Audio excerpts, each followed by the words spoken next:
Shalom jemaat yang dikasihi oleh Tuhan. Selamat datang dalam ibadah pada hari ini, hari Minggu pada tanggal 29 Maret. Di tengah dunia yang penuh ketidakpastian, ketika rencana bisa gagal, kekuatan bisa habis, dan harapan manusia sering mengecewakan kita. Namun kita tetap bersyukur karena pengharapan kita tidak pernah sia-sia di dalam Kristus. Sebab pengharapan kita bukan pada keadaan, bukan pada manusia, melainkan pada Kristus. Dengarkanlah panggilan ibadah yang saya ambil hari ini dari Mazmur pasal 92 ayat yang pertama hingga ayat yang kedua. Sungguh baik memuji Tuhan dan memainkan musik bagi nama-Mu. Ya, yang maha tinggi menyatakan kasih setiamu di pagi hari dan kesetiaanmu di malam hari. Mari bersama kita tundukkan diri kita akan masuk ke dalam altarnya yang kudus, kita meneduhkan diri kita dan pikiran kita.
Pertolongan kita datangnya dari Allah yang menciptakan langit dan bumi serta segala isinya, dan yang tidak pernah meninggalkan hasil perbuatan tangannya.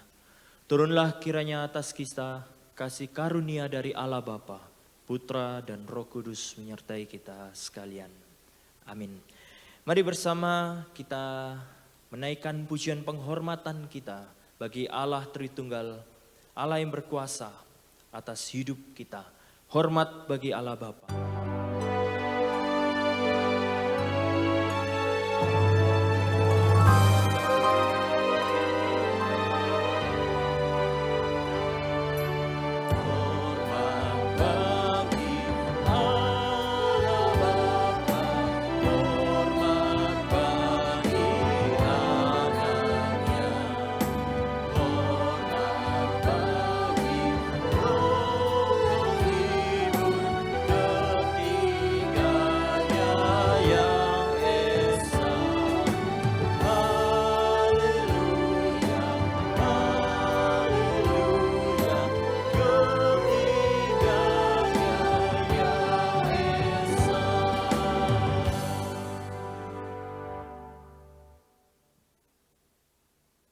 Ya Tuhan, bukan karena kami lebih baik dari orang-orang lain, maka kami hadir hari ini di hadapan-Mu.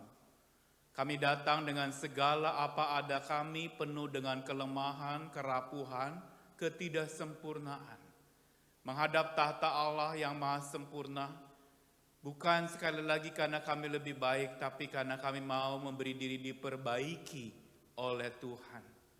Karenanya biar kami boleh memasuki ibadah ini dengan hati yang sadar betapa tidak layaknya kami menghadap Tuhan. Tapi Engkau yang mengundang kami, menghampiri kami dan mengajak kami untuk berbenah diri di hadapan Tuhan, berkaca pada firman Tuhan. Hari ini biar ibadah ini boleh memperkenankan hati Tuhan karena kami datang tidak dengan arogansi atau kesombongan, tapi sadar betapa rapuh dan rendahnya kami di hadapan Tuhan. Kami memohonkan biar kiranya darah Kristus yang ajaib itu boleh mengusir aib kami, membaharui lagi hidup kami dan memperkenankan kami untuk beribadah dan datang menjumpai Tuhan. Kami datang bukan karena kuat gagah kami, tapi karena kuat dan gagahnya Tuhan mengundang kami untuk kami terus berteduh di bawah naungan sayap perlindungan dan damai sejahtera Tuhan. Karena itu kami mengaku akan segala lemah dan salah kami Tuhan. Mengakui akan betapa rapuh dan kotornya kami ya Tuhan.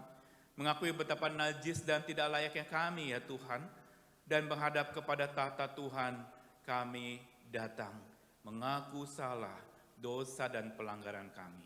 Perkenankanlah ibadah ini, konsentrasikanlah pikiran kami hanya kepada Tuhan yang mau berkata-kata kepada kami, yang kami puji dan sembah, dan biar setiap pujian dan penyembahan yang kami naikkan memperkenankan hati Tuhan.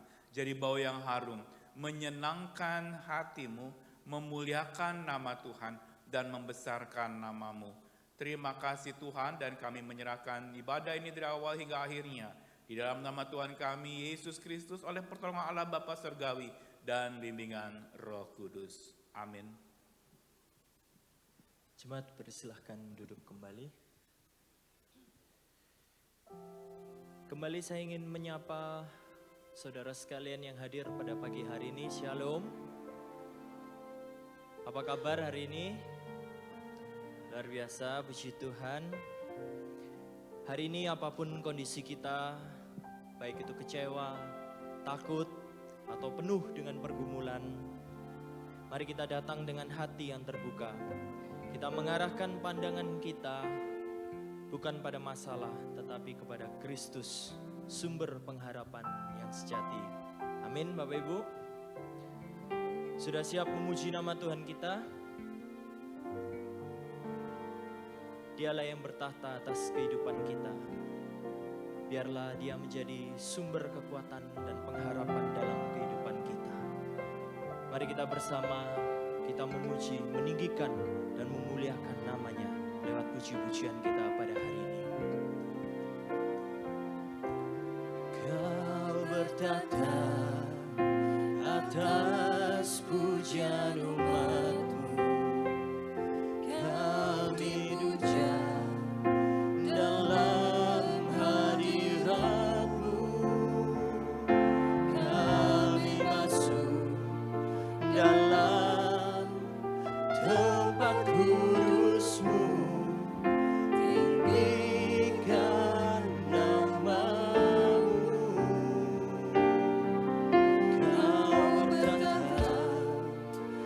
Atas pujian umat-Mu, Kau dipuja dalam hadirat-Mu, kami masuk dalam tempat kudus-Mu, tinggikan nama-Mu,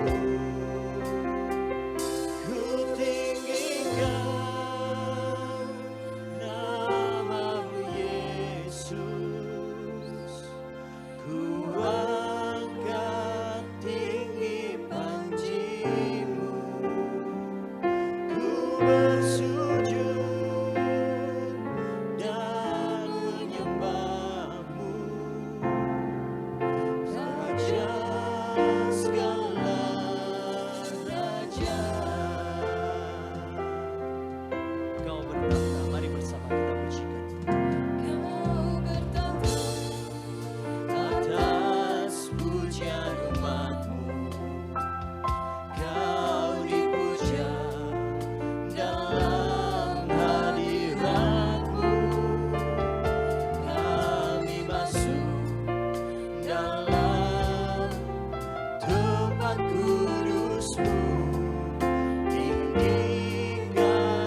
pujian umat-Mu.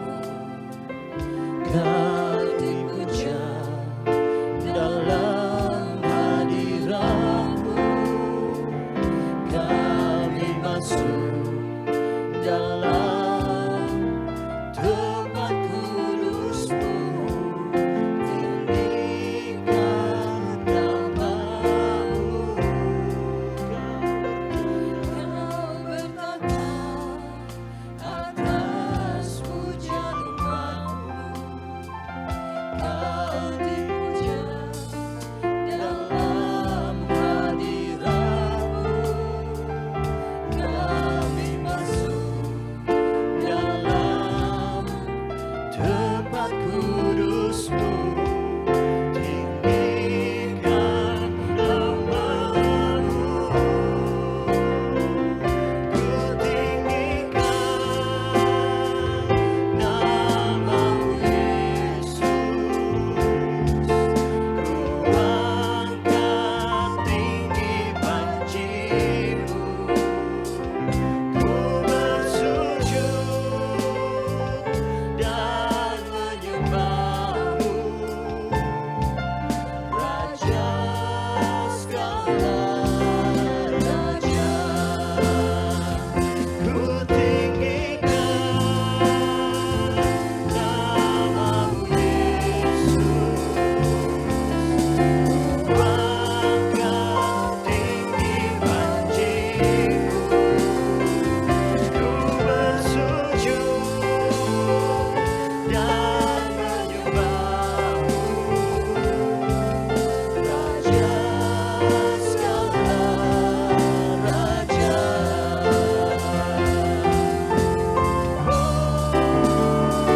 Ku tinggikan nama-Mu Yesus. Ku angkat tinggi panji-Mu. Ku bersujud dan menyembah-Mu. Raja segala raja. Mari semua kita meninggikan nama Tuhan kita. Nama-Mu Yesus. Ku angkat tinggi panji-Mu. Ku bersujud dan menyembah-Mu.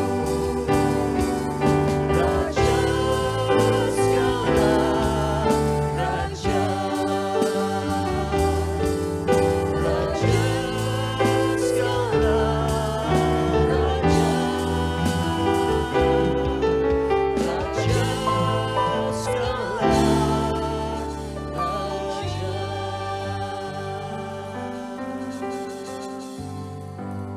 Jemaat persilahkan duduk.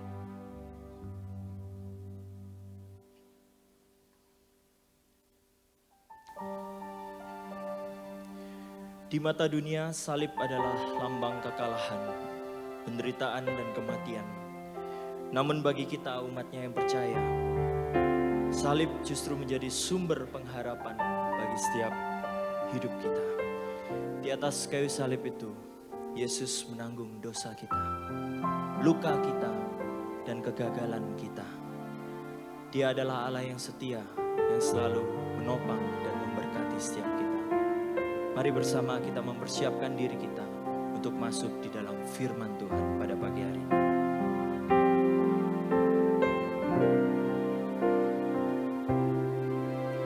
Sekalipun ku berjalan dalam lembah gelap, namun tangan-Mu selalu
Dengan tenang kita menghadap Tuhan kita.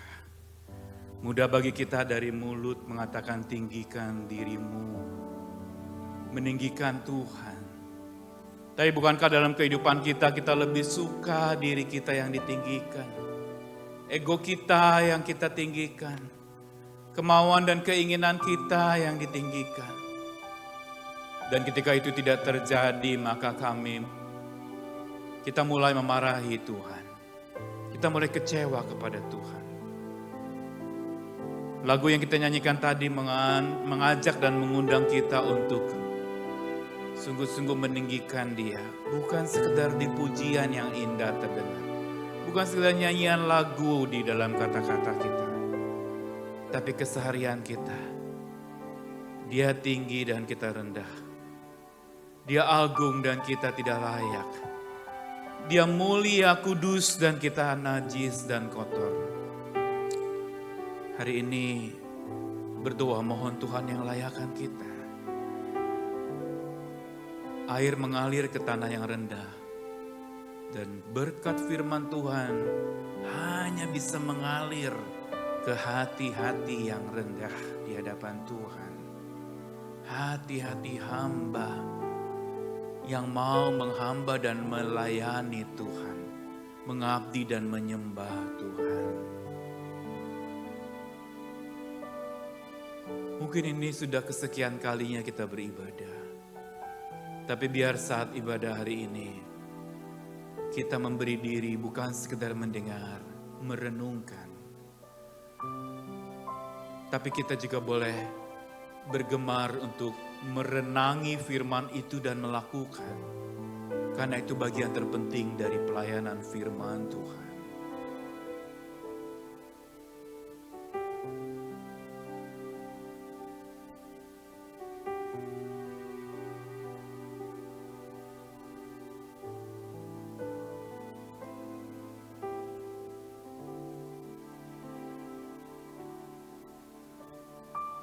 Ya Tuhan, tanpa kami berhening diri di hadapan Tuhan, hidup menjadi penuh dengan berbagai macam hal yang membuat kami pusing 7 keliling.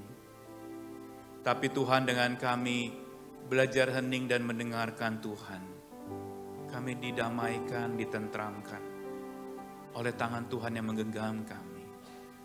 Hari ini Tuhan berbicaralah, kami bejana rapuh yang mudah pecah, yang harganya rendah, tetapi oleh air hidup dari firman itu, kami dijadikan berharga.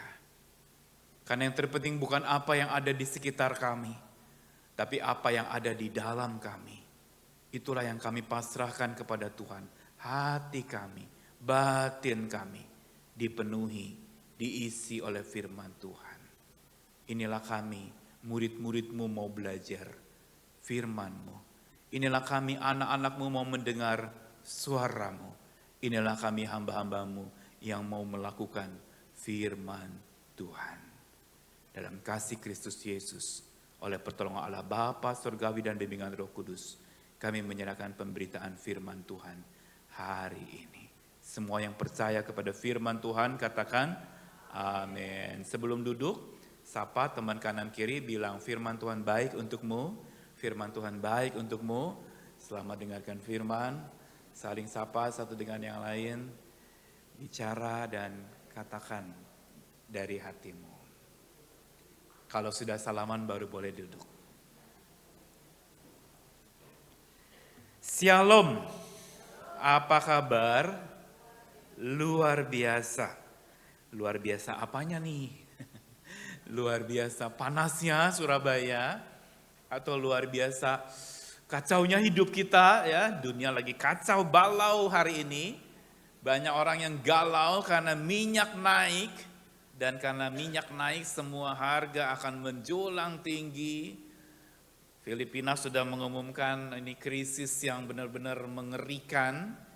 Banyak orang mendadak jadi pejalan kaki, tidak lagi naik kendaraan karena harga BBM mahal. Indonesia mengumumkan untuk ASN belajar dan bekerja dari rumah, tidak naik transportasi. Sementara para pelayan transportasi mulai kebingungan, bisa kehilangan pekerjaan. Saudara lihat kacau balau luar biasa. Tapi iman percaya kita adalah, saudara, seperti payung, saudara. Payung tidak bisa menghentikan hujan, tapi dia bisa melindungi kita dari hujan. Payung tidak bisa menyetel untuk volume matahari, jangan terlalu terik buat kita, nggak bisa. Tapi payung bisa membuat terik matahari tidak menyengat kulit kita. Itu iman. Iman tidak mengubah kondisi sekitar kita, tapi iman mengubah hati kita untuk bereaksi kepada kondisi itu dengan kekuatan Tuhan. Amin. Dan firman Tuhan inilah yang akan memampukan kita dan memompa semangat kita lagi untuk menjadi orang-orang yang menyenangkan hati Tuhan. Sesuai tema kita hari ini, people pleaser versus God pleaser. Sebut sama-sama 1, 2, 3. People pleaser versus God pleaser. Ya. Penyenang-penyenang manusia atau penyenang-penyenang Allah. Ya. Dengan ayat dari Roma yang mengatakan, dan jangan kita mencari kesenangan kita sendiri. Saudara-saudara, bicara tentang menyenangkan hati manusia dan menyenangkan hati Tuhan adalah dua hal yang sebenarnya ini masalah klasik dari zaman Adam Hawa, saudara-saudara.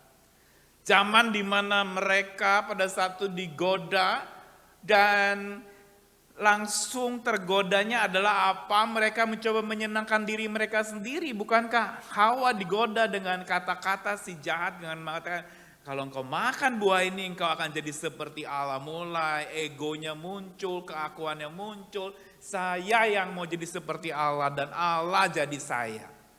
Saudara, seringkali kita ubah. Kita jadikan Tuhan kita itu pembantu dan kita yang penentu Tuhan. Salah kaprah. Padahal kita yang pembantunya, hamba-hambanya, dia penentu hidup kita. Makanya nama Kebaktian Minggu Sunday Service. Service berarti apa? Pelayanan. Dan semua yang hadir di sini tanpa kecuali servant of God. Tim multimedia di sana, pemusik tadi, pemimpin pujian tadi, para usher, begitu juga kolektan, semua yang duduk di sini juga saya. Kita semua adalah servant yang terus berjuang untuk menyenangkan hati Tuhan. Bukan menyenangkan ego kita, bukan menyenangkan aku, tapi menyenangkan Dia, menyenangkan Tuhan. People pleaser di dalamnya terkandung juga me pleaser atau I pleaser. Dan kita akan berkaca dari sebuah kisah di dalam Alkitab yang orang ini bergulat bergumul setengah mati untuk menjadi orang yang hidup dalam kebenaran, menegakkan kebenaran. Tetapi khalayak ramai justru memaksa dia, menuntut dia untuk menyenangkan maunya mereka. Matius pasal 26, mari kita bersama-sama melihat. Matius 27 ayat yang ke-11 sampai ayat yang ke-26.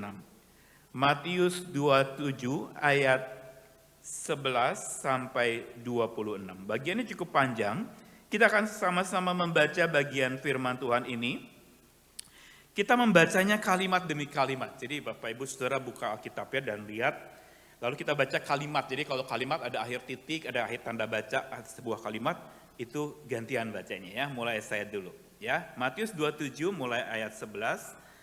Bersaut-sautan kita membaca. Lalu Yesus dihadapkan kepada wali negeri.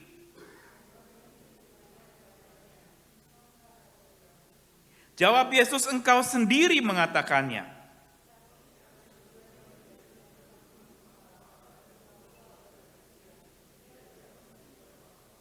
Maka kata Pilatus kepadanya, tidakkah engkau dengar betapa banyaknya tuduhan saksi-saksi ini terhadap engkau?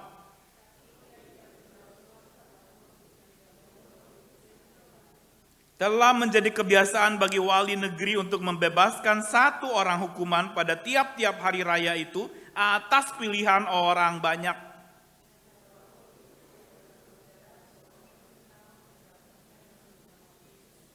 Karena mereka sudah berkumpul di sana, Pilatus berkata kepada mereka, siapa yang kamu kehendaki kubebaskan bagimu? Yesus Barabas atau Yesus yang disebut Kristus?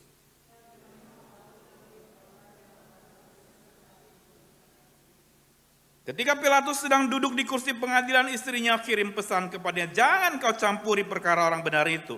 Sebab karena dia, aku sangat menderita dalam mimpi tadi malam.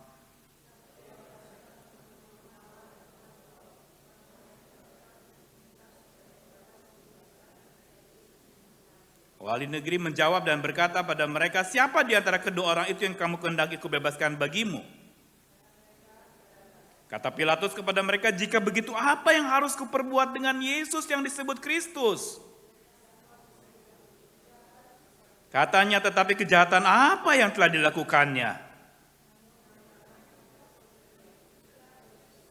Ketika Pilatus lihat bahwa segala usaha akan sia-sia, malah sudah timbul kekacauan, ia ambil air, basuh tangannya di hadapan orang banyak dan berkata, aku tidak bersalah terhadap darah orang ini. Itu urusan kamu sendiri.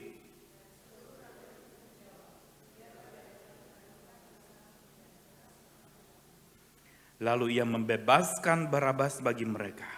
Tapi Yesus disesahnya, lalu diserahkannya untuk disalibkan. Demikian firman Tuhan. Yang berbahagia bukan saja mereka yang merenungkan firman Tuhan, tetapi yang merenanginya. Kenapa beda renung sama renang? Merenung hanya sampai di kepala, direnungkan, dipikirkan. Merenangi, kita masuk ke dalamnya, disirami oleh air hidup itu, berenang di dalamnya dan mendalaminya. Hari ini orang hanya puas untuk renung-renung, merenung, tapi tidak merenangi. Saudara, gimana belajar berenang? Apakah baca bukunya? Yo, tangannya gini dulu, lalu gini, tarik napas, lepaskan napas. Apakah begitu? Enggak, kita harus nyebur, masuk ke dalam air, belajar di sana, berjumpa, disentuh dengan air. Baru kita bisa berenang. Saudara, banyak orang yang tahu firman, banyak orang yang mengerti firman, tetapi sedikit yang melakukannya. Padahal amanat agung mengatakan, ajarlah mereka melakukan apa yang kuperintahkan. Karena saudara, bagian tersulit dari firman Tuhan adalah sebenarnya bukan bahasanya, kata-katanya, atau artinya dan makna serta tafsirannya, tapi melakukannya. Itulah yang paling sulit, saudara-saudara, di dalam kehidupan kita. Ada jemaat kami di Malang itu, di GKI Bromo bilang, pendeta sih gampang ya ngomongnya ya. Kita nih hari-hari susah banget melakukannya. Bayangkan mesti mengampuni orang yang bersalah kepada kita gitu ya. Dan apakah kita bisa? Saudara-saudara, mereka bergumul ya dan akhirnya marah-marah karena merasa bahwa wah, paling sulit melakukan. Nah, saudara-saudara, bicara soal people pleaser versus God pleaser, ini bicara tentang pilihan yang dihadapkan kepada kita yang menyisakan sebuah pergumulan yang berat. Bukan sekedar ini sesuatu yang kayak balikin telapak tangan, tetapi sesuatu yang membuat orang berpikir dalam-dalam sebelum memutuskan. Dan celakanya saudara-saudara, di dalam bacaan kita tadi dalam Matius 27, rupanya sudah tersistem begitu rupa. Karena tadi dikatakan apa? Bahwa sudah menjadi sebuah kebiasaan. Bahwa ada orang-orang yang harus dibebaskan dari hukuman atas pilihan orang banyak. Perhatikan garis bawah kata ini. Atas pilihan orang banyak. Bukan berdasarkan hukum yang tertulis, tapi berdasarkan apa? Pilihan orang banyak. Dan lalu mereka juga mengetahui dalam bacaan tadi dikatakan bahwa Yesus diserahkan kepada Pilatus karena dengki orang banyak. Perhatikan saudara-saudara, crowded, orang-orang yang banyak itu, orang yang banyak itulah seolah menjadi penentu. Ini bicara majority complex problem. Sebuah problem yang kompleks dari mayoritas. Dengan jumlah banyak saya menang, katanya begitu. Kalau pengikut agama saya banyak, maka saya yang tertinggi hari ini. Saudara, ini adalah sebuah dosa yang sistematis yang sebenarnya mulai dari Adam dan Hawa. Yang ketika mereka tadinya mau pleasing God, menyenangkan Allah, tapi akhirnya pleasing me, menyenangkan diri sendiri. Demi keuntungan diri sendiri, demi kepuasan dan kenikmatan diri sendiri. Tapi akhirnya justru malah Tuhan tersakiti. Dan hubungan mereka menjadi renggang dan putus dari Tuhan. Tapi Tuhan tidak tinggal diam, dia terus berjuang dan melatih kita untuk benar-benar apa? Bisa menyenangkan hati Tuhan. Karenanya untuk kita bisa menyenangkan hati Tuhan, tidak bisa tidak, kita perlu kekuatan Tuhan. Nggak bisa kita menyenangkan hati Tuhan dengan kekuatan kita sendiri. Kita bisa capek. Kita bisa lelah, bukankah seringkali kita jatuh lagi di lubang yang sama, jatuh di salah yang sama. Oh iya, saya udah berjuang nih, saya lakukan firman Tuhan nih. Tapi dengan kekuatan sendiri, hati-hati, kita akan tumbang. Kita akan bimbang. Dan hidup kita jadi sumbang, saudara-saudara. Karena apa? Kita lakukan dengan kekuatan kita sendiri, bukan dengan kekuatan Tuhan.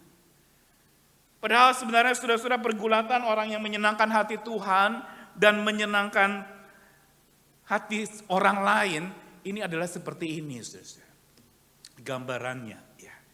Orang yang menyenangkan hati sesamanya atau hati manusia atau hati dirinya sendiri, people, semua people tuh bicara aku, kita sendiri, people bicara sesama kita, orang yang tinggal bersama dengan kita, lingkungan kita, masyarakat kita, dan semua orang yang di sekitar kita yang mayoritas mengatakan demikian, dan kita pikir karena mayoritas, maka itu akan menjadi sesuatu yang harus diikuti. Saudara, sekarang ini untuk bisa sebuah berita itu atau orang menjadi terkenal, saudara, cukup diviralkan. Saudara, saya pernah kenal sama satu orang secara nggak sengaja dalam sebuah perjalanan. Kerjaan dia, saudara, dia dibayar cukup mahal, minimal 10 juta untuk apa? Dia bilang, kalau Bapak mau terkenal, undang saya aja, nanti saya akan buat Bapak terkenal. Ada orang yang kerjaannya begitu, saudara-saudara. Memviralkan satu tokoh yang tadinya bukan apa-apa, jadi sosok yang terkenal, viral, dan karena viral, itu kan kalau viral orang lihat lagi, dan makin lihat lagi, menjadi normal. Yang viral jadi normal, padahal yang diviralkan itu sebenarnya tidak normal. Viralisasi menyebabkan normalisasi. Dan karena normalisasi dianggap sesuatu yang normal, dan itu berarti dikatakan sebagai sebuah public opinion. Sebuah public things, hal-hal yang bicara soal publik. Dan ini yang terjadi pada zaman di mana Pilatus bingung memutuskan. Karena ada sebuah kebiasaan, perhatikan kata kebiasaan. Di tiap hari raya harus ada orang yang dibebaskan. Yang tadinya terhukum harus bebas. Yang berarti harus ada yang dibunuh dan dimatikan. Saudara, ngeri kan? Majority complex problem atau problem kompleks mayoritas itu seringkali malah menghabisi orang-orang yang tertindas. Tergantung apa kata orang. Atau sekarang tergantung dengan orang yang punya uang banyak, bisa beli perkara, dia bisa bebas padahal dia yang paling bersalah. Sementara orang yang rendah gak bisa bayar pengacara, gak punya pembela, ya sudah bisa-bisan. Bukankah kita dengar ketidakadilan itu ada di bangsa kita? Emak-emak nyuri mangga masuk penjara. Sementara para koruptor yang MM atau TT-an itu mereka lalu kemudian dengan kaya raya menghabisi uang orang lain. Tidak dapat hukuman apa-apa, bebas, kenapa bisa bayar? KUHP kan kalau ada uang habis perkara, beres. Saudara, ini ngeri. Dan zaman di mana Pilatus hidup dan Yesus waktu itu diadili adalah sistem yang korup luar biasa terjadi, di mana sebuah kebiasaan menyenangkan apa kata orang, mengikuti apa kata orang, mengikuti arus orang lain. Itu yang menjadi terbaik. Tadinya tidak benar menjadi benar. Karena apa? Semua orang percaya. Hati-hati dengan apa yang tren-tren yang terjadi. Kita harus uji betul-betul. Saudara, orang yang menyenangkan hati sesamanya atau hati manusia atau hati dirinya sendiri, biasanya takut manusia juga. Dia takut, aduh nanti saya gak terkenal nih. Aduh takut kalau saya gak ngikutin nanti saya bisa gak punya temen nih. Atau saya nanti bisa gak untung nih. Orang-orang semua korupsi, saya nggak korupsi, saya bisa rugi nih. Kita takut sama manusianya, makanya kita menyenangkan manusia demi supaya kita diterima. Akhirnya ujung-ujungnya adalah me and me-centered, pusatnya di aku. Dan akhirnya apa? Ikuti suara mayoritas. Oh, mayoritas bilang apa? Oh iya deh. Akhirnya orang ini nggak punya pendirian, plin-plan. Orang banyak bilang apa? Hayo aja ikut, mau salah mau bener bodo amat, yang penting saya ikutin. Kalau enggak saya dianggap, kamu dari planet mana nih? Mungkin kita ditanya begitu ya, kayak lagu anak muda ya. Aku tidak tahu kamu dari planet mana. Dan orang yang menyenangkan hati sesamanya, hati manusia, cari aman, play safe.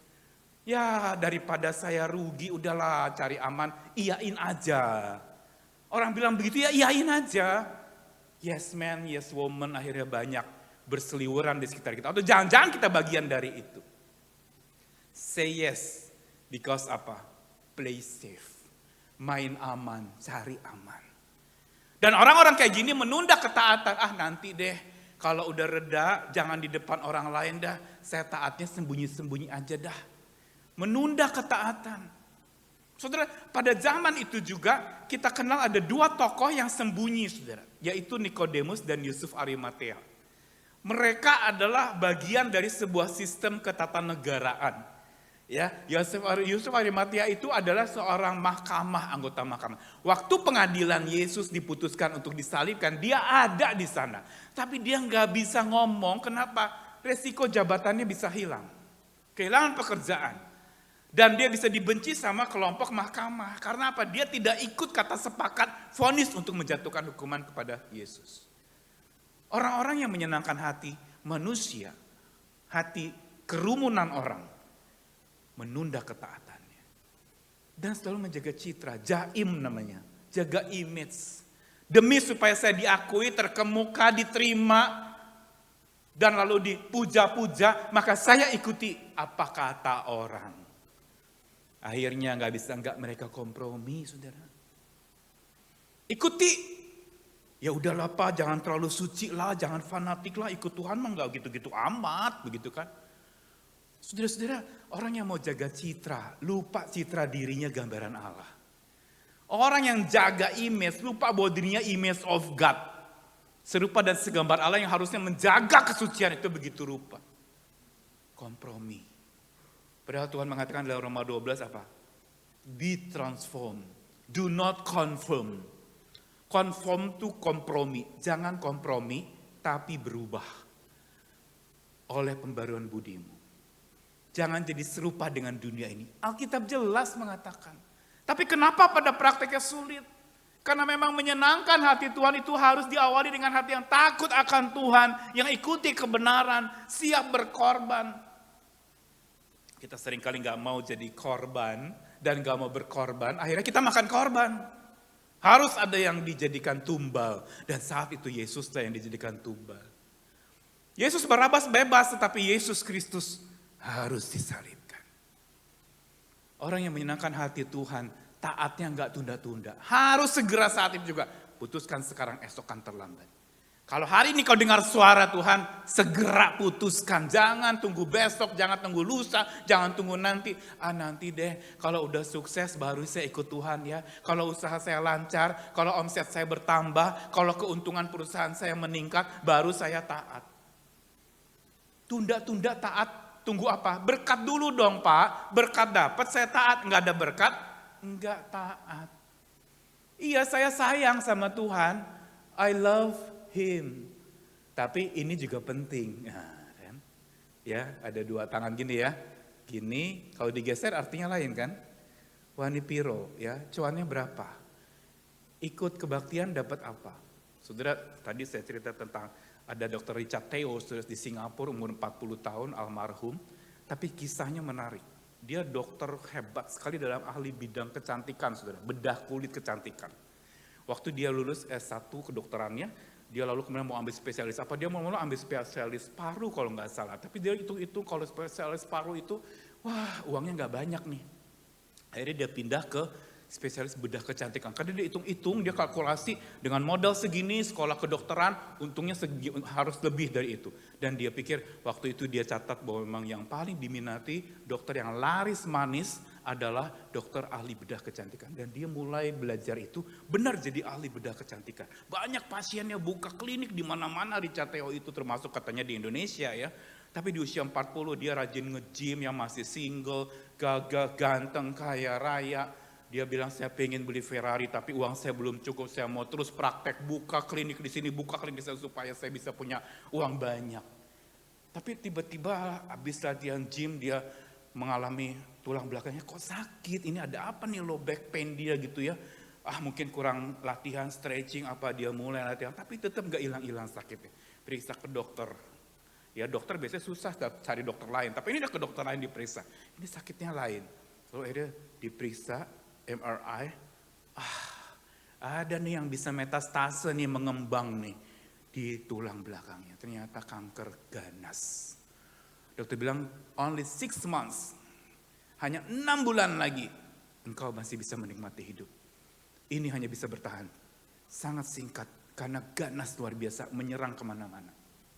Saudara, itu mengubah paradigmanya. Sebelumnya sombongnya minta ampun. Orang gereja besuk dia melawat, suruh datang kebaktian. Apa sih, saya untung berapa sih, saya duduk 1,5 jam dengerin khotbah.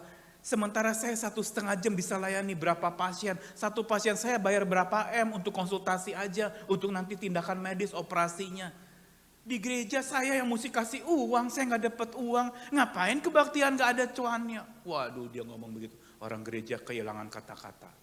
Atau gini deh, dia bilang, kalau memang mau win-win solution, jam kebaktianmu ganti. Nih, jam praktek saya ini. Yang kosong cuma jam 2 sampai jam 3 sore. Kasih saya jam itu hari Minggu, saya datang kebaktianmu. Ya gereja mau ngomong apa, masa mesti ubah kebaktian hanya demi 1 orang aja. Saudara, sombongnya minta ampun, kepalanya lebih besar daripada helmnya, saudara. Saking betapa sombongnya orang itu. Namun, ketika didiagnosis kanker dan dokter bilang umurnya 6 bulan saja, dia menjadi bertobat. Dalam kesaksian di depan mahasiswa di Singapura, dengan suara yang sudah parau karena rupanya kankernya udah ke tenggorokan, sehingga suaranya tuh sudah double gitu ya, udah enggak jernih lagi. Dia bersaksi, mimpi saya punya Ferrari, mobil yang termahal itu. Tapi Tuhan gak kasih. Tuhan kasih saya lebih mahal dari Ferrari, yaitu surga tersedia buat saya. Saya bertobat karena kanker. Dan kalaupun besok saya mati dengan suara terbata-bata, saya sudah berjumpa sosok yang lebih mahal harganya dari Ferrari yang saya mimpikan di dunia ini. Saudara, inilah yang namanya pertobatan dari yang tadi orientasi kepada kekayaan di dunia ini, yang menjadi kesenangan banyak orang, yang people pleasing, orang selalu senang kepada sebuah kekayaan. Orang terkaya di dunia, siapa yang tidak senang? Pasti ada gula, ada semut, dia deketin, orang pengen deket sama dia supaya kecipratan kayanya. Tapi hari itu saudara-saudara Richard Theo mengatakan, say no to richness in this world. Tidak kepada kekayaan di dunia ini. Because of what? Karena apa?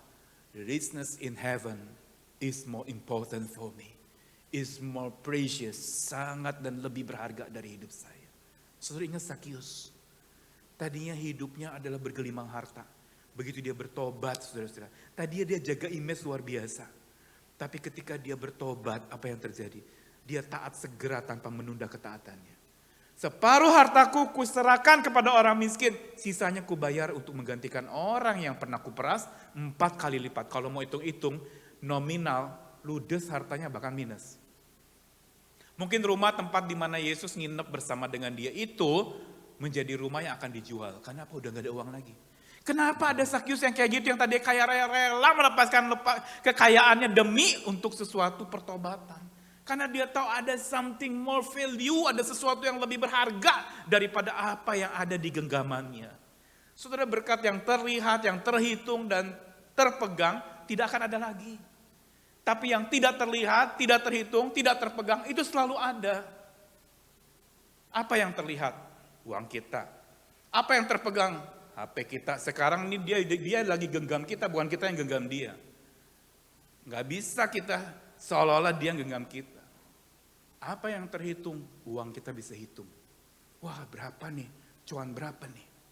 Tapi yang terhitung, yang bisa terpegang, yang bisa terlihat, tidak pernah akan ada lagi bersama dengan kita. Namun yang tidak terlihat, yang tidak terhitung, dan tidak terpegang, itu akan selalu ada. Siapakah dia? Tuhan kita, Allah kita. Dia tidak terhitung kebesarannya. Dia tidak terpegang, tapi dia memegang hidup kita. Dia tidak terlihat, tapi dia yang paling selalu melihat dan mengawasi kita. Karenanya taat segera, jangan tunda. Jaga karakter, bukan jaga citra dan reputasimu di depan orang. Jaim, malu saya. Saudara, udah rahasia umum hari ini, kalau mau naik jabatan di sebuah instansi, maka harus pindah agama. Nah, di situ persimpangan. Saya kalau kelas katekesasi, di kelas katekesasi kami yang kemarin ini ada sekitar 25 ya, siswa-siswa SMA, ujiannya adalah apa? Biasanya saya kasih pertanyaan.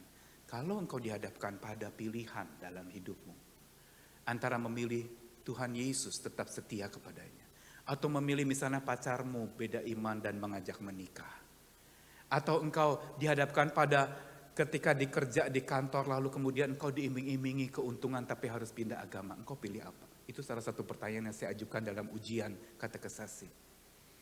Karena mereka habis baptis, habis sidi, setelah itu yang paling sulit adalah menghadapi pilihan-pilihan ini.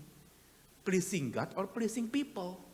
Ikuti apa kata orang yang kebanyakan pada begitu, atau ikuti kata Tuhan yang justru mengendalikan segala sesuatu.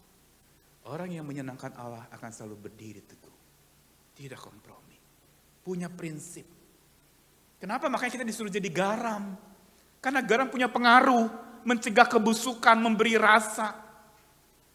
Dan untuk memberi rasa, air yang tadi tawar ditaruh garam harus larut, hancur di sana. Itu bukan kompromi, tapi dia masuk kepada kebusukan, bukan jadi busuk, tapi mengubah dan mencegah kebusukan. Itulah fungsi garam. Dan saudara-saudara, pada saat itu kita lihat kisah Pilatus mau mengajak kepada kita tentang pertanyaan-pertanyaan yang patut kita ajukan kepada diri kita sendiri, yang sebenarnya pertanyaan itu juga ada di dalam benak dan pikiran Pilatus. Pertanyaan pertama adalah bicara tentang untuk pleasing God. Biasanya orang dalam Matius 27 ayat 11 sampai 26, Pilatus itu dalam keadaan pusing kepala, ikuti apa kata orang kebanyakan yang katanya harus salibkan Yesus dan bebaskan Barabas. Dia bingung setengah mati, tidak menggambarkan dia memang senang mengambil keputusan itu karena dia bingung.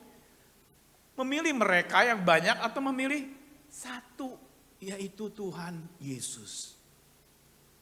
Dan pada saat itu pertanyaan yang pertama muncul dalam benak Pontius Pilatus adalah apa?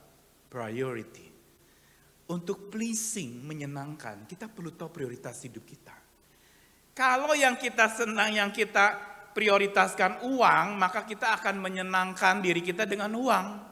Tapi kalau yang kita prioritaskan adalah si pemberi uang atau sumber berkat itu daripada berkatnya, kalau prioritasnya sumber berkat, kita tidak pernah akan kekurangan berkat. Tapi kalau prioritasnya kepada berkat, kita akan kekurangan berkat. Saingan terbesar Tuhan dan terberat Tuhan adalah berkat Tuhan. Kita berdoa, Tuhan berkati saya. Tapi coba kalau seandainya berkat itu gak ada, kita tetap masih percaya Tuhan? Saat semuanya berantakan, kita masih tetap mau bersandar kepada Tuhan? Saat ketika habis-habisan sudah ludes semua harta kita, masih kita percaya kepada Tuhan? Krisis menguji prioritas kita. Saat terpojok, disitulah prioritas kita akan diuji. Pilih yang mana? Engkau senangkan Tuhan atau senangkan kerumunan banyak orang? Pleasing the crowd or pleasing the God Allah kita? What is your priority? Ini pilihan yang selalu diajukan juga kepada, dan Pilatus waktu itu pusing kepala karena ini. Kalau dia prioritaskan kemauan dia, kebenaran yang memang ternyata Yesus tidak ada salahnya, di undang-undang tidak ada kesalahan dia, hanya karena orang dengki sama dia, lalu kemudian dia membebaskan Yesus, wah, habis jabatannya, berhenti, dia nggak bisa lagi jadi seorang petinggi, kehilangan jabatan dan jadi pengangguran, habis-habisan. Dan kalau Pilatus mengikuti apa kata orang banyak, dia tahu ini sebenarnya menyimpang dari hukum karena tidak ada aturannya, tidak ada kesalahan dari orang ini. Who do you want to please? Siapa yang kau ingin senangkan? Ya kan kita menyenangkan orang tua, Pak, keluarga, yes. Betul, priority kita family. But remember one thing, who make family? Siapa yang menciptakan keluarga? Allah. Hakikatnya jelas, Allah kepala suami, suami kepala istri, lalu anak-anak. Jelas itu. Karenanya ketika bicara keluarga kita bicara siapa penggagasnya, siapa yang teratasnya, siapa prioritasnya. Dialah Tuhan kita yang harus jadi prioritas tengah-tengah keluarga kita. Yang kedua pertanyaannya adalah bicara tentang untuk pleasing biasanya berkaitan dengan apa yang kita dengar. Whose voice did you follow? Suara siapa yang kau dengerin? Ikutin the voice of the world, suara dunia, atau the voice from the word, suara dari firman. Saudara, Pilatus itu benar-benar di kepalanya penuh sekali dengan berbagai macam masukan-masukan yang tambah dia pusing. Udah lagi mau proses pengadilan itu, tiba-tiba datang nih bininya. Udah jangan campuri itu orang benar itu, kamu gak usah ikut campur lah, lepasin aja. Ini gak bisa, aku mimpi terus dari semalam. Mungkin saudara Pilatus ini termasuk anggota ISTI saudara ya. Apa itu ISTI? Ikatan Suami-Suami Takut Istri. Wah, dia tambah bingung lagi. Jadi dengerin suara siapa? Kalau sebagai penegak kebenaran, dia tahu yang benar adalah Yesus bebas. Tapi suara orang banyak mengancam dia. Suara sang istri mengancam dia. Whose voice do you follow? Suara siapa? Udah priority, listen. Dalam kisah Pilatus ini, yang ketiga adalah evaluate. Apa yang benar? Bukan sekedar tahu kebenaran, tetapi lakukan kebenaran itu. Saudara, melakukan kebenaran bagian paling sulit dari mempelajari kebenaran. Karena belajar itu gampang, dengar nih gampang firman Tuhan. Tapi doing, melakukannya gak bisa. Tapi Alkitab jelas, yang melakukan akan kokoh kayak rumah bangun di atas batu. Tapi yang hanya mendengar dan hanya mengetahui, dia seperti rumah di atas pasir, datang badai kacau balau. Kenapa saudara keluarga Kristen berantakan? Mau cerai lah, pisah ini itu dan sebagainya, harta gono gini ribut. Karena gak punya pijakan batu karang.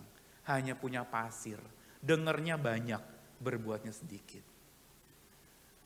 Dengernya begitu banyak penuhi kepala. Tapi tidak ada satupun yang dilakukan dalam hidup kita. Saudara, kami di GKI Bromo itu setiap persekutuan sektor, karena saya full time khusus nangani sektor atau perwilayahan, kami mempunyai sebuah pola pemberitaan firman, bukan khotbah. Tapi beberapa ayat singkat, lalu bagaimana melakukannya nih? Lalu sharing keluarga-keluarga, karena namanya family fellowship, setiap keluarga sharing. Wah, ini susah nih Pak, gimana ya melakukannya ya gitu ya. Tantangannya berat, kok ditanya suruh mengampuni, tapi saya kok tetap susah untuk melepaskan pengampunan itu. Nah, saudara, ini sharing yang terjadi di dalam family fellowship kami, selalu dalam kelompok-kelompok, kita kelompok udah hadir misalnya 50 orang dalam satu rumah, itu lalu bagi lagi jadi 10 kelompok, 5 gitu ya, sharing. Saya melakukannya sulit gitu. Jadi melakukan itu lebih penting dari sekedar untuk mendengarkan. Karena itu batu karang kita. Kalau enggak hanya pasir, firman hanya jadi pasir nih. Ya, pasir itu kan kita genggam ya dia bisa buyar, kita giniinnya juga jatuh gitu. Kita harus jaga pasir itu. Saudara, evaluate. Dan Pontius Pilatus waktu itu mengalami ini. Apa yang kita periksa dari diri kita? Jangan periksa orang lain dulu, tapi periksa saya. Periksa diri sendiri dulu. Dan orang yang pleasing God itu, akhirnya saudara Pilatus memutuskan dia bertindak. Oke, saya lepas tangan. Dia cuci tangan. Will you obey now? Dan Pilatus mengikuti people. Karena dia pleasing people. Sebodoh amat, Yesus ini siapapun gua gak tahu.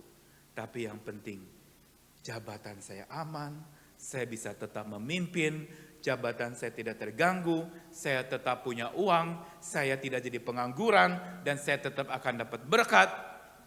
Saudara, Pilatus menjadi sebuah penanda orang-orang yang sebenarnya kayak kita atau kita kayak Pilatus. Taatnya ditunda. Saat ditunda, maka kita kompromi. Saat kompromi, maka datang celah itu, ada pihak ketiga masuk lewat celah kompromi kita. Menunda ketaatan, memimpin kepada kompromi yang mencelakakan. Saudara-saudara, kisah Pontius Pilatus mengajarkan kita untuk stand for truth. Berdiri, berpijak kepada kebenaran. Atas dasar apa pijakan? Firman yang kau lakukan atau firman hanya yang kau dengarkan? Berdiri teguh, bahkan ketika engkau berdiri sendiri. Ada lagu lama begini nih. Saya mau ikut Yesus. Tahu lagu itu? Saya mau ikut Yesus. Lalu apa lagi? Sampai selama-lamanya. Nyanyi yuk, saya mau ikut Yesus. 1, 2, 3. Saya mau ikut Yesus. Saya mau ikut Yesus. Saya mau ikut Yesus. Apa? Sampai selama-lamanya, lanjutannya yang paling sulit. Meskipun saya susah, apa benar menderita dalam dunia? Mau menderita buat Dia, saya mau. Sekarang aja.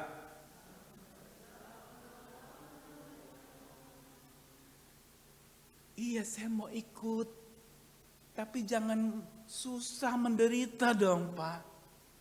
Orang-orang berbondong ikut Yesus karena apa waktu itu? Oh, baru dapat makan gratis. MBG. Apa itu? 5 roti 2 ikan. Banyak sisanya, luar biasa. Ini dia Mesias yang saya tunggu-tunggu. Saya kejar dia mau ikut supaya dapat untung. Tapi walau gunung tidak berpindah, apakah kita tetap percaya pada Sang Pembuat gunung? Saudara, will you stand for truth or stand for wrong things? Stand for yourself? Stand for what people say? Apakah kita berdiri berpijak untuk apa yang orang lain katakan atau berpijak atas apa yang Tuhan katakan kepada kita? Stand firm, even you stand alone. Tetaplah teguh berdiri, sekalipun engkau harus sendirian. Gereja itu lebih rame, banyak orangnya. Kalau ini sedikit. Diuji nih jumlah gereja, jumlah jemaat. Jumlahnya kurang, mulai kita, udah kesana aja deh, lebih laku, lebih rame. Hati-hati, kerumunan orang. Walaupun kita datang bersama-sama, saudara-saudara. Habis itu kita bilang ibadah. Hati-hati berpotensi untuk apa? Osteoporosis. Apa itu? Keropos tulang. Luarnya tampak bagus, dalamnya kosong. Saudara, jangan terkesima dengan jumlah jemaat banyak dari sebuah gereja. Jemaat kami, buku kehidupan jemaat terakhir melaporkan 4.000 jemaat kami. Katekesasi 1 tahun sekitar 120 peserta baru. Tiap tahun hampir bisa 200 dibagi menjadi 5 kelas, saudara-saudara. Tapi saudara-saudara, itu membuat saya takut. Saudara. Ini benar nih segini banyak. 4.000 orang. Ada 40 aja yang setia melayani dan berkomitmen buat Kristus, itu sudah puji Tuhan. Saudara, jumlah jemaat berapa di sini? Jumlah jemaat 200 sampai ada 1.000. Berapa? 120. Saudara, itu sama persis jumlah jemaat waktu saya pelayanan di Bandung. Saudara, jumlah 120 ini kira-kira 10 losin deh ya. 10 lusin ya. Ini saudara bisa makan rame-rame di depan, itu mengguyupkan. Kita 4.000 mau makan di mana? Sekali kebaktian 700, 800 bisa 1.000 orang kalau lagi ada acara khusus sampai buka-buka ruang di atas pasang CCTV di mana-mana. Tapi habis itu kita udah pulang gitu aja. Jadinya cuma jadi gereja beras, saudara. Tahu ya, gereja beras sama gereja nasi. Beras itu tercecer berantakan, kalau nasi gumpal lekat. Saudara, sedikit ini, entah 100, 120, saudara nikmati keluarga. Karena dengan jumlah sedikit dan metode kelompok kecil yang Tuhan lakukan, gereja bukan yang penting jumlahnya banyak, tapi imannya banyak. Dan jadinya karena iman banyak, hidupnya berdampak. Itu gereja yang Tuhan kehendaki. Saudara, ini saya ceritain tentang gereja saya ya. Menjadi pergumulan buat saya. Jumlah banyak, saya nangani sektor, 12 sektor, satu sektor sekali kebaktian persekutuan itu bisa 40, 50. Banyak jumlahnya, tapi saya ngeri lihat jumlah banyak. Karena apa? Bisa-bisa akhirnya imannya gak banyak. Cuma terkesima lihat jumlah. Sama kayak orang nonton konser atau orang ke rumah makan. Wah, ini pasti saya pengen karena rame orang mau makan di situ. Tapi kalau sepi pasti gak enak. Gitu kan ya? Kita seringkali menilai juga begitu. Ini what people say, apa yang orang katakan. Tapi orang yang stand for truth, walaupun stand alone, dia keep standing. Dia tetap berdiri. Dan imannya adalah iman yang outstanding. Ya. Saudara, yang terakhir, please itu adalah N.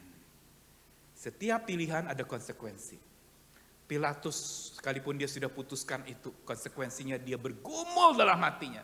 Ada penafsir yang mendramatisir Pontius Pilatus. Dia penuh dengan ketakutan setelah istrinya mimpi buruk. Habis dia bilang dia cuci tangan, lepaskan Yesus disalibkan. Dia yang mimpi buruk. Makanya lalu penafsir itu mencoba menggambarkan bagaimana Pilatus sebenarnya mencoba memperbaiki dirinya di hadapan Tuhan dengan cara apa. Tuliskan INRI, Yesus from Nazareth, Raja of Yudaya, ya, INRI singkatan bahasa Ibrani. Yesus orang Nazaret, raja orang Yahudi. Orang Yahudi marah, tapi Pilatus bilang, apa yang kutulis pasang di salib itu. Itu satu bentuk di mana Pilatus tidak menyalahkan Yesus, tidak menemukan kesalahan. Dia ini raja, sekaligus menyindir orang-orang Yahudi yang benci sama dia karena dengki. Sama yang sebenarnya raja dia justru benci. Raja yang pura-pura mereka lalu sukai. Dan kedua yang bikin Pilatus berusaha untuk memulihkan dirinya dengan tidak pleasing people adalah dia izinkan Yusuf Arimatea ambil mayat Yesus. Dia izinkan Yusuf Arimatea sesama orang mahkamah ajukan. Penjahat disalib gak ada kuburnya saudara. Mati disalib sampai kering kerontang, paling dagingnya dimakan sama burung-burung di udara. Sampai kering, udah gak berbau lagi, terus udah dibuang gitu aja tulang belulang. Tapi Yesus disediakan kubur baru. Kubur Yusuf Arimatea yang dia ukir sendiri buat Yesus. Di kubur itu pengabdian terakhir dari Yusuf Arimatea bersama Nikodemus yang kasih minyak gaharu yang mahal harganya. Saudara, Pilatus ketika mengiyakan Yusuf ambil mayat itu, dia memutihkan dirinya. Dia menyadari, iya hidup saya harusnya tidak menyenangkan orang banyak, tapi menyenangkan Tuhan saya. Saudara, apa prioritas hidup kita? Siapa yang kita dengarkan? Evaluasi dirimu. Yang mana yang benar? Bertindaklah sesuai dengan kebenaran itu. Berdiri teguh walaupun ada resiko yang begitu berat. Ada konsekuensi. Hiduplah menyenangkan Allah, bukan menyenangkan manusia. Saudara, pleasing God adalah dengan memprioritaskan Tuhan, mendengarkan suara Tuhan, mengevaluasi diri rutin di hadapan Tuhan, bertindak sesuai maunya Tuhan, berdiri teguh berdasarkan batu karang yang kokoh, melakukan kebenaran itu, dan berani bayar harga. Kristen berharga, bukan Kristen yang uangnya banyak, bukan yang bajunya harganya mahal-mahal, tapi Kristen berharga adalah Kristen yang berani bayar harga. Itulah Kristen sejati. Saudara-saudara, siapa yang kau senangkan dalam hidup ini? Manusia atau Tuhan? Kita Pilatus masa kini menyenangkan diri, cari aman, menunda ketaatan, malas berjuang untuk menyenangkan Allah, tapi berjuang untuk menyenangkan diri sendiri. Itu Pilatus, dan kita jangan salahin dia. Kita juga bodoh, sama kayak dia. Jangan salahkan, Petrus menyangkal tuh. Kita juga suka menyangkal. Hei, Yudas mengkhianati tuh, penjahat tuh. Hei, diam-diam kita juga mengkhianati kan. Menjual Yesus untuk keuntungan kita. Saudara, hidup dikelilingi oleh kebisingan. Noise of people around. Tuntutan pekerjaan, performa, tekanan medsos, pembandingan, ekspektasi lingkungan, perang, konflik, ketidakpastian ekonomi, ketakutan masa depan. We cannot change it. Kita gak bisa ubah masa depan ekonomi kita. Kita juga bukan menteri ekonomi. Kita gak bisa itu. Yang penting uang saya tak aman lah Pak. Uang saya aman. Uang orang lain sebodoh amat. Kita mikirnya begitu kan ya. Ketidakpastian ekonomi, saudara, semua ini sebenarnya bagian dari hal yang tidak kita bisa ubah. Tanpa sadar dari iman kita walaupun aktif sinyalnya kacau. Bergerak instan serba cepat tapi salah arah. Kebisingan sekitar kita membungkamkan suara Allah. The noise of people silences the voice of God. Dan di situ sebenarnya kita sedang diuji. Whom you please, engkau senangkan siapa? kita harus uji kebisingan di sekitar kita. Sekarang nggak ada tanda itu, restoran nggak laku, betul nggak? Orang masuk ke restoran ditanya passwordnya apa, ya kan ya? Nggak ada password, nggak ada wifi, nggak laku. Wifi ini ibaratnya kayak wife kedua setiap manusia, saudara. Istri kedua yang begitu diminati, tampak menarik. Noise, knowing the noise around. Kenali suara gaduh sekitarmu yang merusak relasi dengan Tuhan. Tapi bandingkan dengan voice of God. Noise, gaduh, bising, voice, suara bisikan Tuhan. Apakah kita dibisingkan oleh pusingnya keliling kita? Atau kita rela dibisikkan oleh Tuhan? Makanya tadi di awal ada votum, itu proklamasi kepercayaan kita. Pertolongan kita datang dari Allah, pencipta langit dan bumi. Kesetiaannya turun-temurun dan terus memberkati kita. Saudara, ini votum, ini suara Allah yang kita pegang.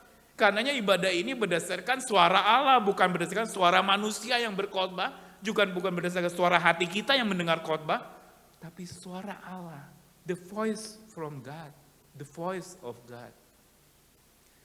Dan kisah kegalauan Pilatus di tengah kekacauan penuh akal bulus itu mengajak dan mengajar kita untuk lakukan PCR. Ingat masa pandemi, apa itu PCR? Pemeriksaan untuk dideteksi, ini ada infeksi atau enggak nih, ada virus enggak nih, mesti dicek. Dan kita harus lakukan PCR ini rutin sekarang ini, PCR rohani, yaitu apa? Pause, sebut sama-sama 1, 2, 3, pause, correct, and reconnect. Bersama-sama 1, 2, 3, pause, correct, and reconnect. Ya, pakai gerakan ya, ayo 1, 2, 3, pause, begini ya, 1, 2, 3, pause, terus correct, ya correct ini hapus gitu ya, correct and reconnect. Menurut penelitian ini latihan ini buat pembuluh darah nih. Oke, kita ulang lagi ya. Pause, tenang, correct, ya bersihin, ya koreksi diri, lalu reconnect. Reconnectnya begini ya, bukan begini tapi begini. Reconnect. Untuk mendeteksi adanya infeksi dalam diri kita. Kalau kita udah mulai menyimpang dengerin suara sesama kita, dengerin suara orang lain, kata manusia bukan kata Tuhan, introspeksi diri. Ya. Beri diri dinavigasi lagi oleh suara Tuhan, supaya hidup berdevosi lagi, beribadah lagi kepada Tuhan, dan menyenangkan Dia lewat ibadah kita. From noise to voice. Ya, ingat ayo PCR PR-nya, pause, correct, and reconnect. Ya. Saling hubungkan kembali. Connected lagi dibangun berdasarkan apa yang Tuhan katakan buat hidup kita. Dan karenanya kalau Tuhan sudah invite kita, kita harus decide, kita harus jawab. Senangkan Allah dengan jeda dan dengarkan. Arahkan hati, wujudkan syukur, akui dan ampuni, bersaksi lewat hidup. Saudara, Pontius Pilatus, Yusuf Arimatea, Nikodemus, 3 tokoh yang mungkin kita pandang remeh dan rendah. Mereka orang-orang yang bergumul berat dengan pleasing God or pleasing people. Tapi kita lihat mereka berjuang juga untuk menyenangkan Tuhan ya. Sekarang pertanyaannya, mau gak kita senangkan hati Tuhan? Dengan selalu dengarkan Dia, evaluasi diri, rela pikul salib, berdiri teguh di atas kebenaran, mau bayar harga, N-nya adalah sebuah kemuliaan, tapi dibayarnya dengan penderitaan. Tanpa penderitaan tidak ada kemuliaan, tidak ada kemuliaan juga tanpa penderitaan. Mari kita periksa diri, kita PCR hari ini, tundukkan kepala, kita bersama-sama merenungkan firman Tuhan. Semua ambil waktu berdoa kepada Tuhan. Adakah kita mencari kesenangan manusia atau mencari kesenangan Tuhan?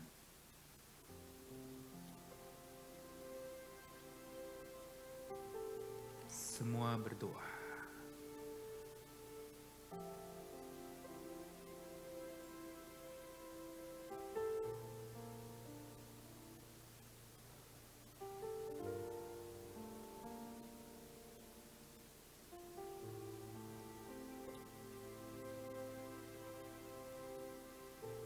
Tanya sama diri, berhenti sejenak dari kesibukanmu, koreksi dirimu. Bangun lagi hubungan dengan Tuhan yang lebih dalam.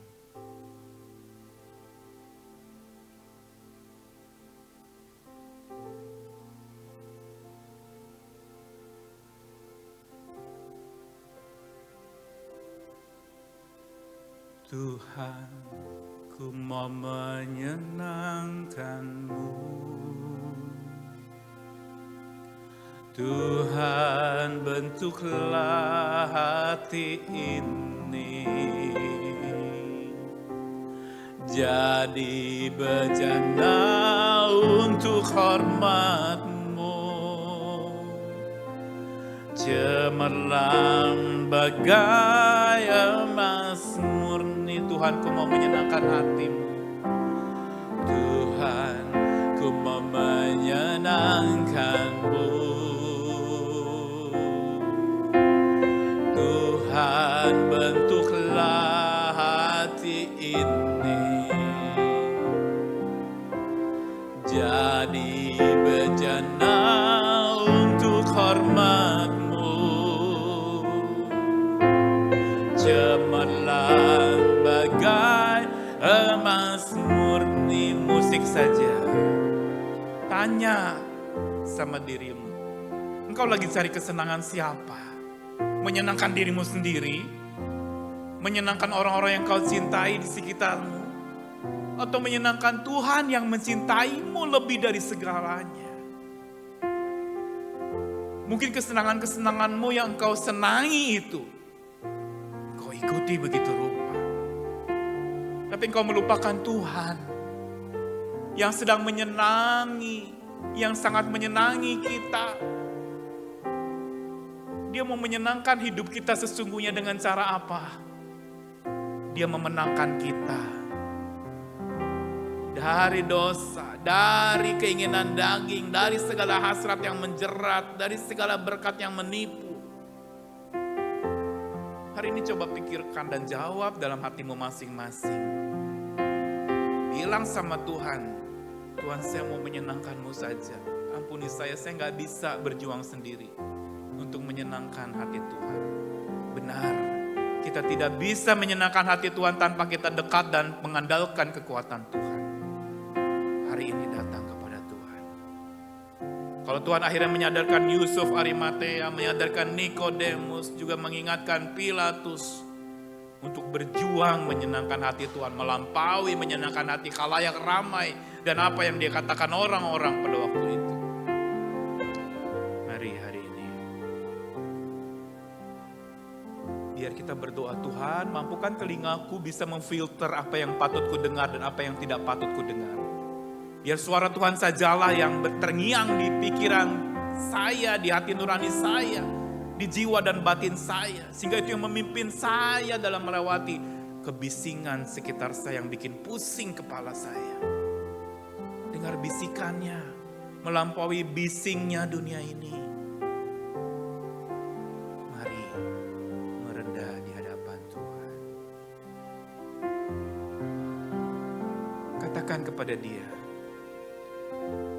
saya mau menyenangkan hati-Mu Tuhan, tapi saya gak mau tinggalin kesenangan hidup saya.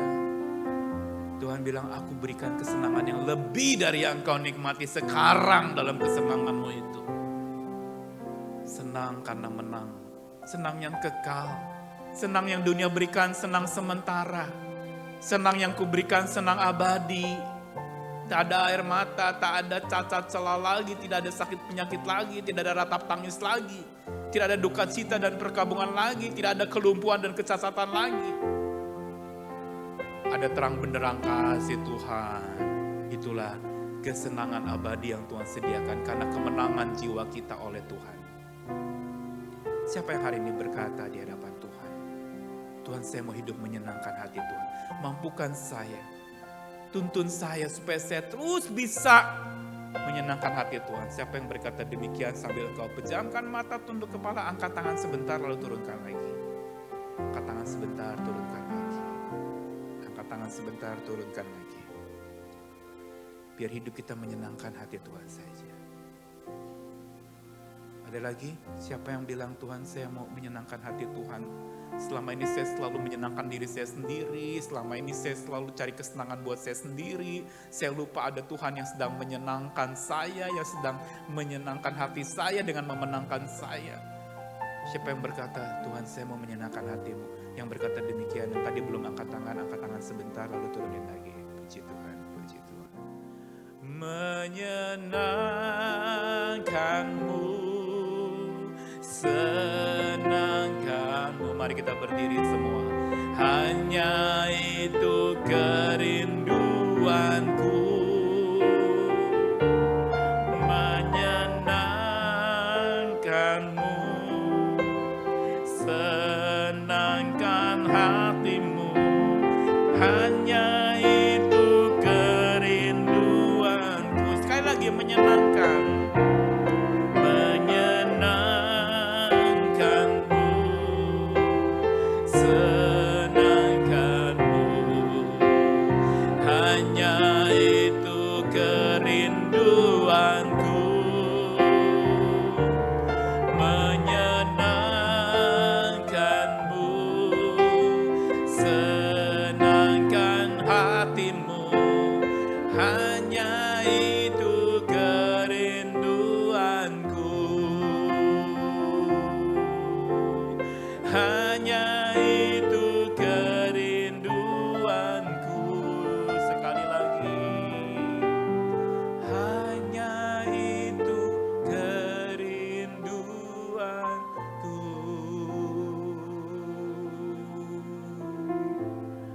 Mari berdoa, ikuti saya kalimat demi kalimat. Letakkan telapak tangan kananmu di dada sebagai tanda Tuhan saya makin percaya kepada Tuhan dan mau menyenangkan hati Tuhan. Ikuti kata-kata saya sekalimat demi sekalimat yang saya ucapkan. Saudara ikut berdoa. Tuhan Yesus, kami datang kepadamu.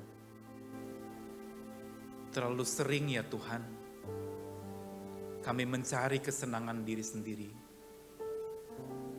dan menyenangkan diri sendiri, atau menyenangkan apa yang orang lain inginkan, tapi lupa menyenangkan hati Tuhan, lupa mengikuti apa yang Tuhan inginkan. Siang ini ya Tuhan, kami berserah, seperti pujian tadi, menyenangkan hati Tuhan adalah kerinduan kami. Tetapi ya Tuhan, kalau kerinduan kami tanpa dipandu oleh Tuhan, hanya tinggal kerinduan, tanpa ada perubahan.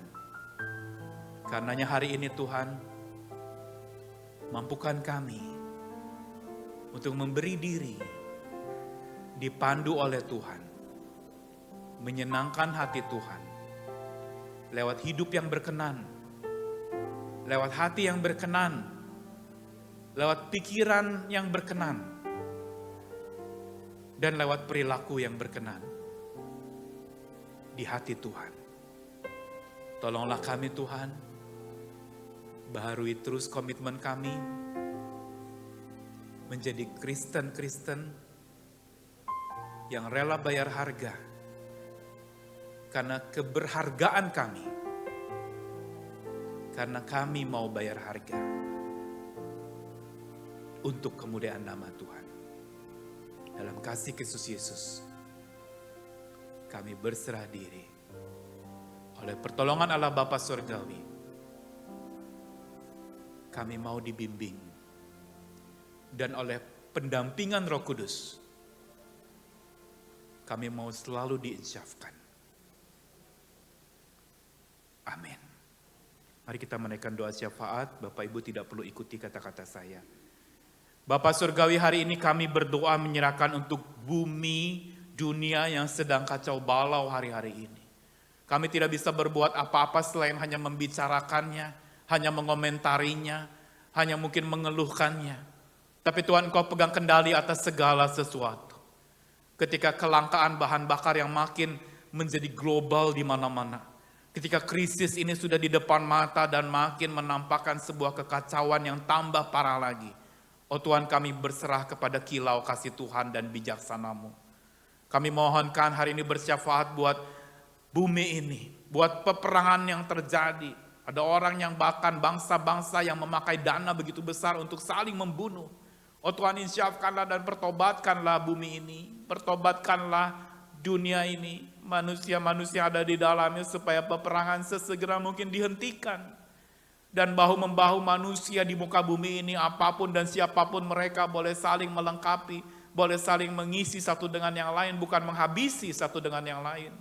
Kami berdoa menyerahkan juga Tuhan untuk bumi Indonesia, dengan segala pergumulan dan tatanan yang ada.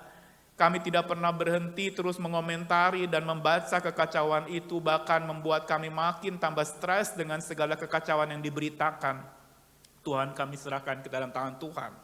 Berkati Indonesia, berkati pemerintah kami, berikan bijaksana yang dari Tuhan untuk segala keputusan-keputusan dan kebijakan yang diambil. Biar orang-orang yang duduk di bangku pemerintah, orang yang takut akan Tuhan dan bijaksana juga di dalam menjaga tatanan kesatuan Republik Indonesia. Biar damai sejahtera Tuhan, anugerah Tuhan, berkat Tuhan melingkupi Indonesia. Kami berdoa buat gereja-gereja di bumi Indonesia agar bahu-membahu saling melengkapi, terus menyenangkan hati Tuhan, dan terus mencari kemuliaan bagi nama Tuhan, bukan mencari kemuliaan bagi nama-nama gereja tertentu dari denominasi tertentu saja. Berkatnya seluruh sinode-sinode gereja yang ada, biar sinode bukan membuat eksklusivitas itu terbangun, tapi saling membangun jembatan antara sinode yang satu dengan sinode yang lain. Kami berdoa Tuhan buat gerejamu di tempat ini, JKA Elion Rungkut ini Tuhan, sertai Tuhan pimpin, berkati hamba-hambamu yang melayani, penginjil-penginjil yang melayani di sini, para petugas, para pelayan-pelayan yang bertugas hari ini juga Tuhan, pemimpin pujian, pemain musik, usher, penyambut tamu, dan kolektan Tuhan, sertai semua tim multimedia. Biar itu semua boleh menjadi kemuliaan bagi nama Tuhan. Kami berdoa menyerahkan juga untuk kehidupan setiap jemaat dengan segala pergumulannya. Yang sakit Tuhan jamah, Tuhan hampiri. Tuhan pulihkan, kuatkan iman mereka ketika sakit mereka tidak tersembuhkan. Biar iman mereka terteguhkan Tuhan. Kami tak berdoa menyerahkan juga untuk setiap pergumulan jemaat-jemaat dengan keluarganya, orang-orang yang sedang konflik rumah tangga, suami istri yang sedang dingin dan tidak saling sapa. Tuhan, munculkan kehangatan kasih-Mu lagi di tengah-tengah mereka. Damai Tuhan memimpin. Dan kami berdoa juga buat hubungan orang tua dan anak. Mungkin ada konflik yang begitu panjang dan belum pulih. Kami berdoa buat hubungan jarak jauh yang harus terjadi karena anak kuliah di luar kota atau luar negeri atau beda pulau. Tuhan sertai dalam jarak jauh hubungan, Tuhan tetap jagai mereka dalam satu kesatuan keluarga yang memuliakan nama Tuhan. Dan di perantauan biar anak-anak juga Tuhan didik hidup takut akan Tuhan, tidak tergoda oleh pergaulan-pergaulan yang mengacaukan hidup mereka. Kami berdoa juga menyerahkan Tuhan untuk Minggu Paskah ini, hari Senin mulai ada hari doa puasa 4 hari. Tuhan berkati menjadi momen di mana setiap jemaat yang ambil bagian mengalami makin kedekatan lagi dengan Tuhan, berani menahan diri demi cinta kami kepada Tuhan, berani berpantang makanan atau minuman demi kemuliaan nama Tuhan, demi hubungan tetap cinta kepada Tuhan. Dan juga di Minggu Palem hari ini biar kami boleh bukan saja meneriakan Hosana yang menjadi penanda tolonglah kami ya Tuhan, tapi boleh membangun cinta kami kembali dalam puasa 4 hari yang berlangsung. Juga kami berdoa buat ibadah Jumat Agung, hamba-Mu yang melayani. Berkati juga untuk ibadah Paskah, setiap jemaat yang akan hadir. Tuhan sertai, biar lewat Minggu Paskah ini semangat kebangkitan itu memenuhi hati setiap jemaat-Mu. Kami berdoa buat jemaat yang sedang lemah tubuh, yang sedang sakit, yang sedang terluka, yang sedang mengalami musibah. Tuhan hadir, yang mengalami pergumulan finansial, masalah keuangan, masalah utang piutang yang belum tuntas, dan berbagai macam hal, tagihan-tagihan yang belum terlunasi. Dan Tuhan kami berdoa biar Tuhan yang pulihkan tiap keluarga-keluarga, berikan hikmat dalam mengatur keuangan mereka. Kami berdoa juga hubungan yang retak karena masalah harta, Tuhan tenangkan. Kami berdoa juga buat setiap keluarga yang bergumul dengan berbagai macam masalah-masalah, bukan saja sakit penyakit fisik, tapi juga sakit penyakit rohani. Tuhan pulihkan, Tuhan sertai.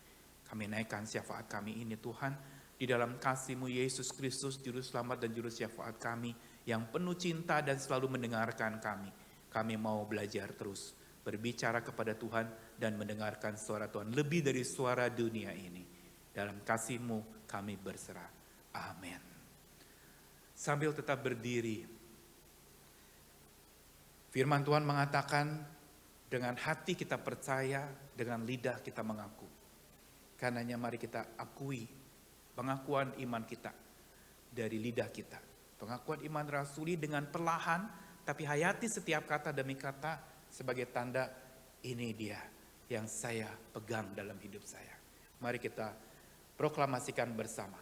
Aku percaya kepada Allah Bapa yang Maha Kuasa, Khalik langit dan bumi, dan kepada Yesus Kristus anaknya yang tunggal Tuhan kita, yang dikandung dari Roh Kudus, lahir dari anak darah Maria, yang menderita sengsara di bawah pemerintahan Pontius Pilatus, disalibkan, mati dan dikuburkan, turun ke dalam kerajaan maut. Pada hari yang ketiga bangkit pula dari antara orang mati, naik ke surga, duduk di sebelah kanan Allah Bapa yang Maha Kuasa. Dan dari sana ia akan datang untuk menghakimi orang yang hidup dan yang mati.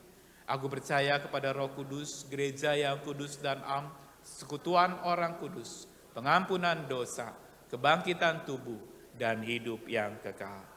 Amin. Silakan duduk.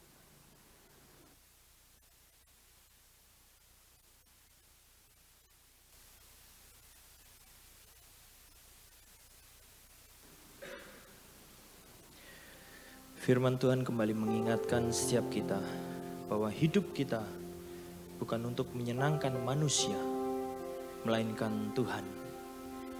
Menjadi God pleaser bukan berarti hidup tanpa tantangan, tetapi hidup dalam ketaatan, meski tidak selalu dimengerti dan tidak selalu disukai. Yesus datang ke dunia bukan untuk menyenangkan orang banyak. Dia hidup untuk melakukan kehendak Bapa. Sekalipun itu harus membawa dirinya digantung di atas kayu salib. Hari ini Tuhan mengundang setiap kita untuk memeriksa hati dan diri kita. Apakah kita lebih takut terhadap penilaian orang atau kita rindu menyenangkan hati Tuhan? Kita akan mempersiapkan persembahan kita pada siang hari ini. Kita akan pujikan KPPK 166 dan akan di medley dengan KPPK 164.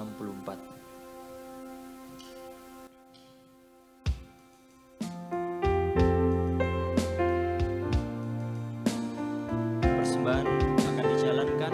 Bapak Ibu dipersilakan untuk memberikan persembahan.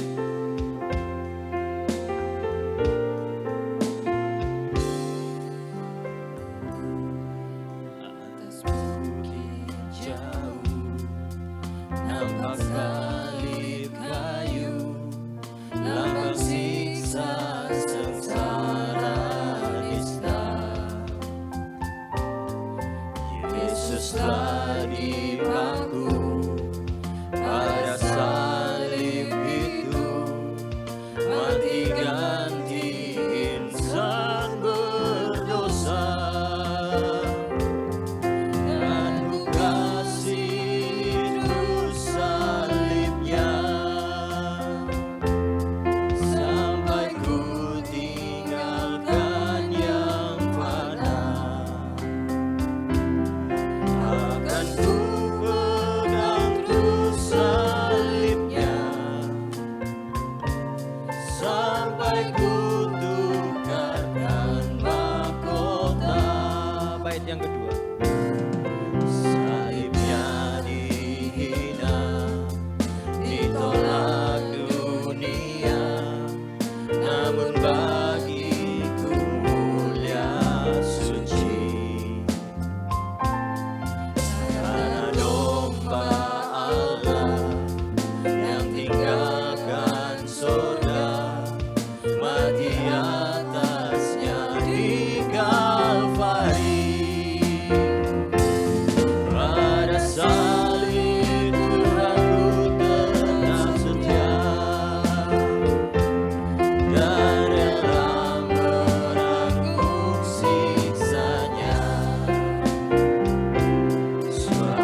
bangkit.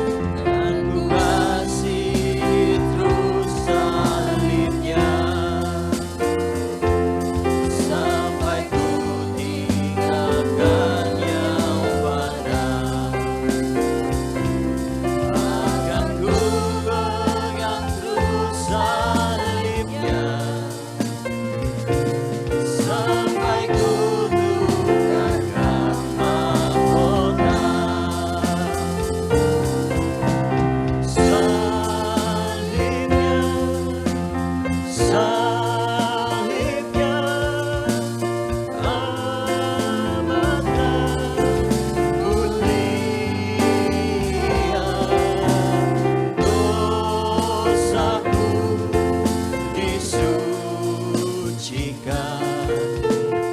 oleh darah Yesus. Salibnya, salibnya, salibnya, salibnya, amatlah mulia. Dosaku disucikan oleh darah Yesus. Diminta dengan kasih Evangelis Lois memimpin kita dalam doa persembahan. Mari kita berdoa. Tuhan, kami mengucap syukur Tuhan, pada hari ini kami boleh kembali datang ke hadirat-Mu, kami boleh bersama-sama mendengarkan kebenaran firman-Mu, dan terima kasih juga untuk kesempatan kami boleh memberikan sedikit dari apa yang kami punya. Tuhan, biarlah kami boleh memberi dengan hati yang penuh sukacita, kami boleh memberi dengan penuh kerelaan hati kami Tuhan, dan biarlah apa yang kami berikan boleh berkenan dan menyenangkan hati-Mu, juga boleh dipakai untuk pekerjaan-Mu di gereja ini, gereja Elion Rungkut. Terima kasih Tuhan, kami menyerahkan diri kami Tuhan dan persembahan kami, di dalam nama Tuhan Yesus kami berdoa, amin. Kita akan segera mengakhiri ibadah kita kebaktian umum yang kedua ini. Kita akan pujikan doksologi dan doa berkat akan disampaikan oleh hambanya Evangelis Sulaiman.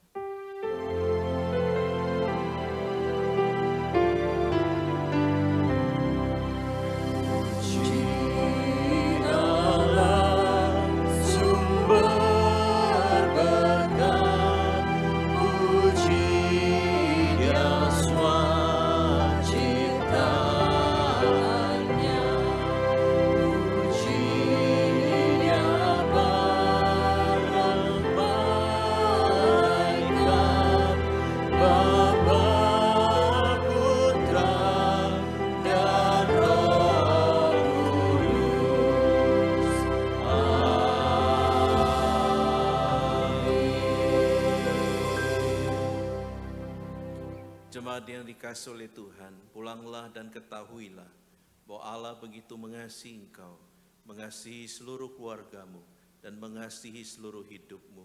Karena itu arahkanlah hatimu kepada Tuhan, dan terimalah berkat daripadanya. Kiranya kasih karunia daripada Allah Bapa, kekuatan dan penopangan dari Tuhan kita Yesus Kristus, anugerah dan penghiburan dari Allah Roh Kudus, kiranya menyertai kehidupan kita sekalian, untuk sungguh-sungguh hidup menyenangkan Tuhan dan bukan manusia, mulai saat ini sampai selama-lamanya. Amin.